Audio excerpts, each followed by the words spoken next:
Hello and welcome to our channel Padhaku Keede. मैं आप सभी का स्वागत करती हूं हमारे यूट्यूब प्लेटफॉर्म पर।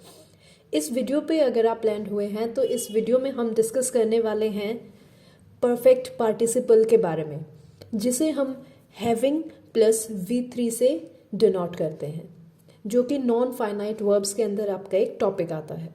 इससे पहले नॉन फाइनाइट वर्ब्स और फाइनाइट वर्ब्स के बारे में हम डिटेल में स्टडी कर चुके हैं।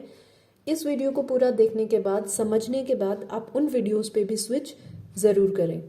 अगर ये वीडियोस आपको लर्निंग में हेल्प करती हैं तो प्लीज़ आप वीडियोस को लाइक करें, थम्स अप दें, शेयर करें मैक्सिमम कैंडिडेट्स तक और कमेंट्स करें अपने सजेशंस और अपने डाउट्स। प्लीज़ आप चैनल को सब्सक्राइब ज़रूर करें, बेल आइकन ज़रूर दबा लें ताकि आगे आने वाले वीडियोज़ के नोटिफिकेशंस आपको टाइम टू टाइम मिलते रहें।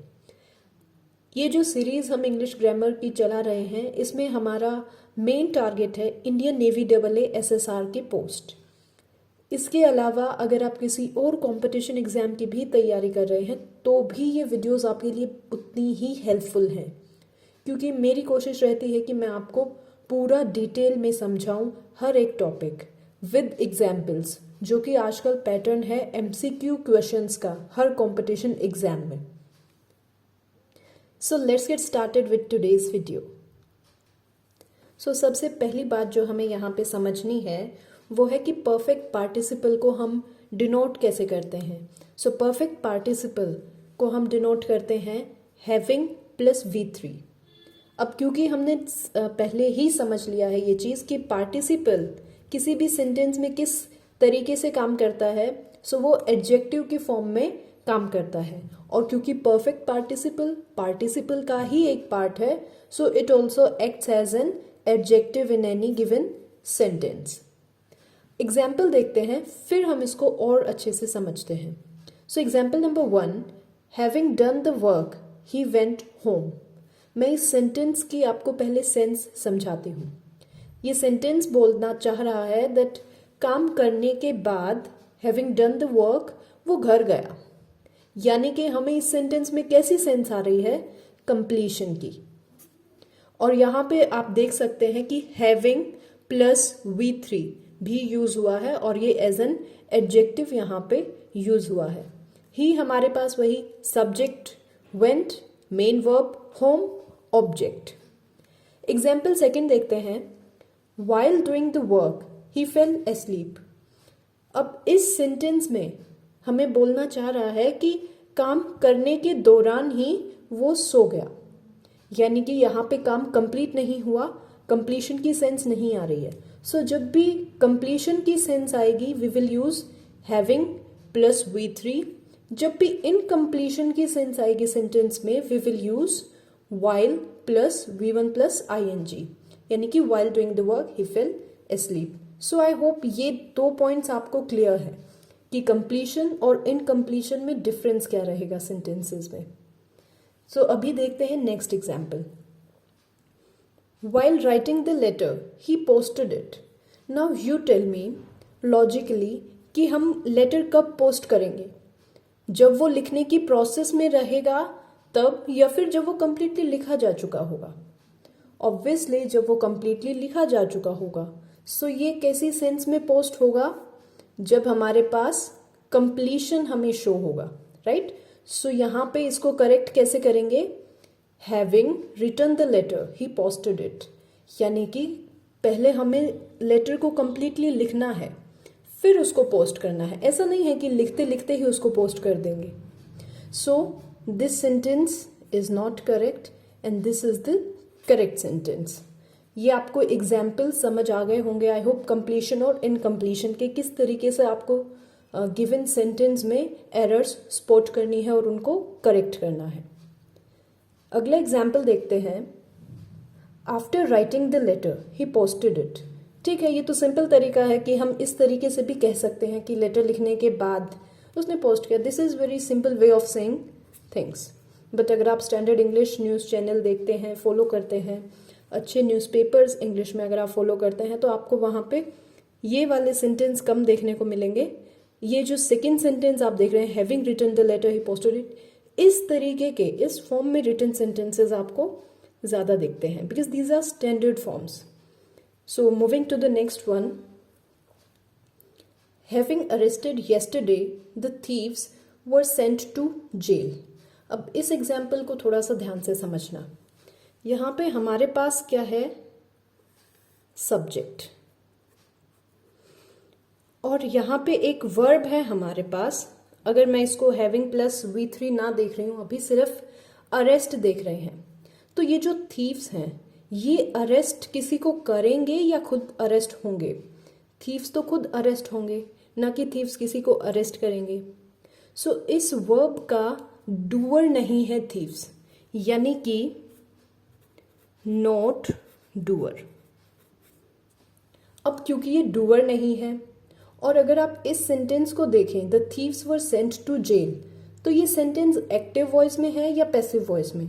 ऑब्वियसली ये सेंटेंस किस में है? पैसिव वॉइस में. सो अगर ये sentence second one passive voice में है तो कहीं ना कहीं, और ये नॉन डूअर भी है, अब ये नॉट डूअर है तो किसी ने तो ये जो वर्ब है अरेस्ट करने वाला जो काम है वो किया होगा. So might be police. So यहाँ पे having been arrested yesterday the thieves were sent to jail. Simple सी बात आपको ये ध्यान रखनी है कि अगर यहाँ पे सब्जेक्ट आपका नॉट डूअर होता है, नॉन डूअर होता है, तो यहाँ पे हैविंग बीन अरेस्टेड यानी कि having plus been plus V3 use होता है. ऑब्वियसली ये पैसिव वॉइस में ही यूज होगा, जैसा कि आप इस सेकेंड सेंटेंस में देख पा रहे हैं. सो यहाँ पे इसको करेक्ट करने के लिए हैविंग बीन अरेस्टेड. एक छोटा सा पॉइंट जो आपको यहाँ से माइंड में रखना है वो है कि परफेक्ट पार्टिसिपल को इन तीनों फॉर्म्स में से किसी भी फॉर्म में भी यूज किया जा सकता है. पहली है हैविंग प्लस V3, जो कि ये एग्जाम्पल बिल्कुल सूट करता है, आप इसको माइंड में रखें. सो हैविंग प्लस V3 हमें एक्टिव वॉइस शो करता है, जैसे कि ही वेंट होम, ये क्या है? एक्टिव वॉइस में ही है. अब having plus been plus V3 कब यूज करेंगे हम? जब हमारे पास सेंटेंस पैसिव वॉइस में होगा. यहाँ पे सेंटेंस हमारा किस में है? पैसिव वॉइस में. ऑल्सो सब्जेक्ट भी क्या है? नॉन डूअर है, करने वाला नहीं है इस काम को, बल्कि इस वर्ब का, इस एक्शन का, इस काम का इम्पैक्ट इस पे पड़ता है. डूअर नहीं है, बल्कि इस वर्ब का इम्पैक्ट पड़ता है. सो यहाँ पे कौन सी फॉर्म यूज होगी? Having plus been plus V3. Simple. और मैं नहीं चाहती कि आप लोग हमेशा इस चीज को रट के और फिर सेंटेंसेस को करेक्ट करें. What I expect out of you is कि आप सेंटेंस की सेंस को देख के उसको करेक्ट करें. और उसी तरीके से मेरा टारगेट रहता है कि मैं आपको पहले एग्जाम्पल से समझाऊं, फिर मैं आपको उसका फॉलोइंग एक पर्टिकुलर जो जनरल आइडिया निकल के आता है वो बताऊं. So next, being plus V3, ये भी आप पैसिव वॉइस में यूज कर सकते हैं. यानी कि इसी एग्जाम्पल को we may also say it as being arrested yesterday the thieves were sent to jail. तो ये दोनों ही तरीके से सेंटेंसेस पैसिव वॉइस में करेक्ट होंगे. एक्टिव वॉइस अगर आती है तो सिंपल जो आप अभी तक पढ़ रहे थे, having plus V3. Very simple. अब कुछ और अच्छे अच्छे एग्जाम्पल्स डिस्कस करते हैं. यस, यहाँ पे है कुछ और अच्छे अच्छे एग्जाम्पल्स. तो बात करते हैं पहले एग्जाम्पल की, जो कि आपको समझना है कि इस एग्जाम्पल में एरर कहाँ है और उसकी करेक्शन क्या है और करेक्शन क्यों हुई है. So having disturbed by the children the old man left the park. Scene क्या है? एक पार्क है, एक बुजुर्ग आदमी है और कुछ बच्चों की वजह से वो थोड़ा सा डिस्टर्ब हो गए वहां पे और वो चले गए. This is the scene. अब यू टेल मी कि यहाँ पे सब्जेक्ट क्या है? The old man. अब ये ओल्ड मैन जो है, जो सब्जेक्ट है इस सेंटेंस में, वो हमारे पास डिस्टर्बिंग वर्ब का डूअर है कि नहीं? यानी कि ओल्ड मैन ने डिस्टर्ब किया है? नहीं, जबकि ओल्ड मैन तो खुद डिस्टर्ब हुए हैं. मतलब कि इस वर्ब का डिस्टर्बिंग जो एक्शन है उसका इम्पैक्ट पड़ा है ओल्ड मैन पे. So old man is non doer. अब नॉन डूअर है, नॉन डूअर है तो ये वर्ब किस तरीके से यूज होगी यहाँ पे? Having been disturbed by the children the old man left park. क्या करेक्शन होगी? having been disturbed. So moving to the next example, having taught the chapter the students went. Sentence में जो सेंस है वो ये कहना चाह रहा है कि चैप्टर पढ़ाने के बाद स्टूडेंट्स चले गए, बट स्टूडेंट्स चैप्टर क्यों पढ़ाएंगे? स्टूडेंट्स चैप्टर पढ़ेंगे, यानी कि ये जो सब्जेक्ट है हमारे पास द स्टूडेंट्स, इसने ये वर्ब टीचिंग वाली की नहीं है, बल्कि इसका इम्पैक्ट आया है। इन्होंने नहीं पढ़ाया किसी को, ये खुद पढ़ाए गए हैं किसी के द्वारा। सो इस टोट वर्ब के लिए, इस टोट काम के लिए स्टूडेंट्स क्या है? Non doer. अब नॉन डूअर है तो what do we use? Having been taught. Passive sense यहाँ पे यूज करेंगे, यानी कि किसी और ने पढ़ाया है उनको। वो हालांकि इस सेंटेंस में क्लियर नहीं है कि एग्जैक्टली किसने पढ़ाया। ऑब्वियसली टीचर ने पढ़ाया होगा, बट स्टूडेंट्स पढ़ के गए हैं, ना कि पढ़ा के गए हैं। Simple. Moving to the next question, having taught the chapter the teacher went. अब यहाँ पे आपको थोड़ा सा दिमाग लगाने की ज़रूरत है। टीचर क्या करेगा? पढ़ाएगा, यानी कि ये जो वर्ब है टीचिंग वाली, इसके लिए टीचर जो सब्जेक्ट यहाँ पे गिवन है वो क्या है? डूअर है। डूअर है तो एक्टिव वॉइस ही हमारी यूज होगी। Having taught the chapter the teacher went. This sentence is correct, इसमें करेक्शन नहीं चाहिए।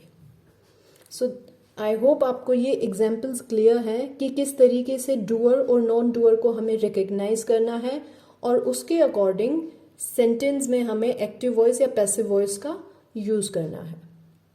Moving to the next example, having been arrested the policeman took the thieves to the police station. अब यहाँ पे subject क्या है हमारे पास? The policeman. अब पुलिसमैन अरेस्ट करेगा, ना कि अरेस्ट होगा। अब अगर ये अरेस्ट करेगा यानी कि क्या हुआ हमारे पास? डूअर। एंड अगर ये डूअर है तो हमें पैसिव वॉइस यूज करने की जरूरत नहीं है। सो हैविंग अरेस्टेड, बीन यहां से क्या हो जाएगा? हट जाएगा। This will be the correct sentence. So correct sentence होगा having arrested the policeman took the thieves to the police station. So moving to the next example now, having broken down the driver sent the car to the garage. ये तो एक बहुत ही disturbing सा sentence लिख दिया गया है यहाँ पे कि ड्राइवर टूट गया और उसने कार को गैराज में भेज दिया। इस तरीके की इंग्लिश से प्लीज़ आप लोग बचें, इस तरीके के सेंटेंसेस यूज़ ना करें। इसका करेक्ट सेंटेंस क्या हो सकता है? इसका सेकेंड एग्जाम्पल पढ़ते हैं अभी।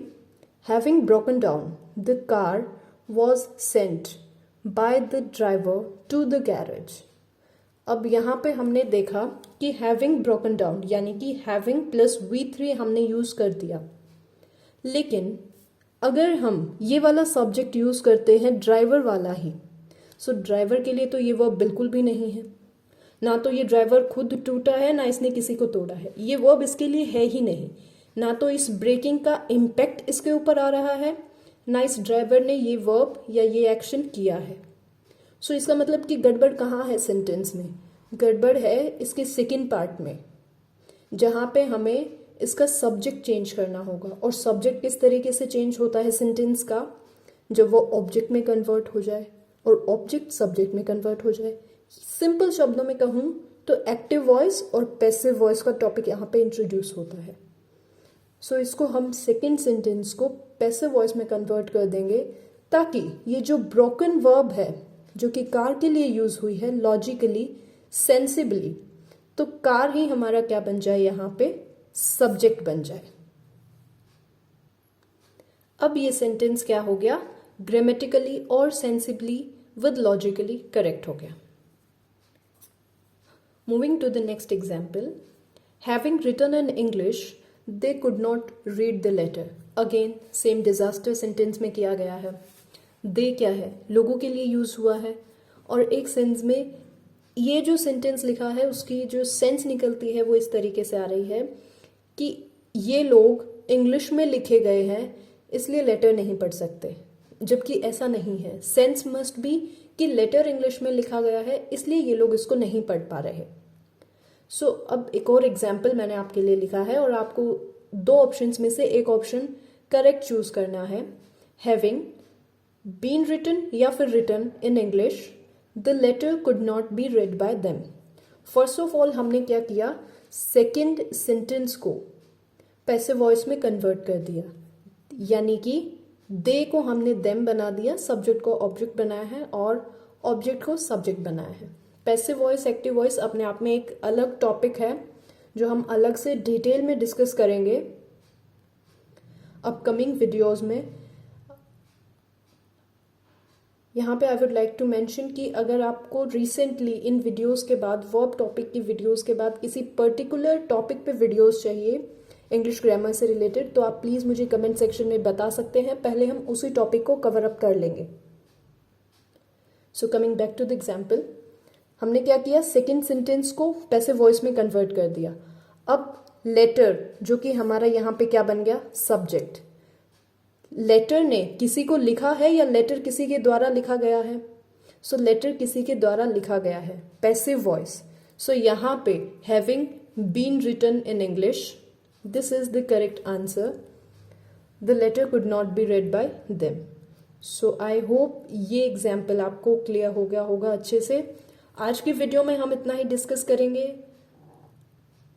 अगर आपको प्रैक्टिस शीट्स, वर्कशीट्स चाहिए जो टाइम टू टाइम मैं आपके साथ शेयर करती रहती हूँ, तो आप प्लीज़ हमारे टेलीग्राम चैनल को ज्वाइन कर लें। पढ़ाकू कीड़े टेलीग्राम पर चैनल है, पब्लिक चैनल है, आप जाके खुद भी सर्च कर सकते हैं। अदरवाइज आप लिंक के थ्रू भी जा सकते हैं, जिसका लिंक मैंने आपको इस वीडियो की डिस्क्रिप्शन में प्रोवाइड कर दिया।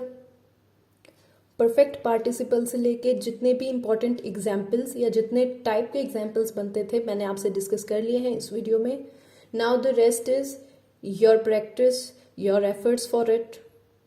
आपको जो वर्कशीट्स दी जाती हैं आप उनको सॉल्व करें। कोई प्रॉब्लम आती है तो आप मुझसे कंसल्ट कर सकते हैं।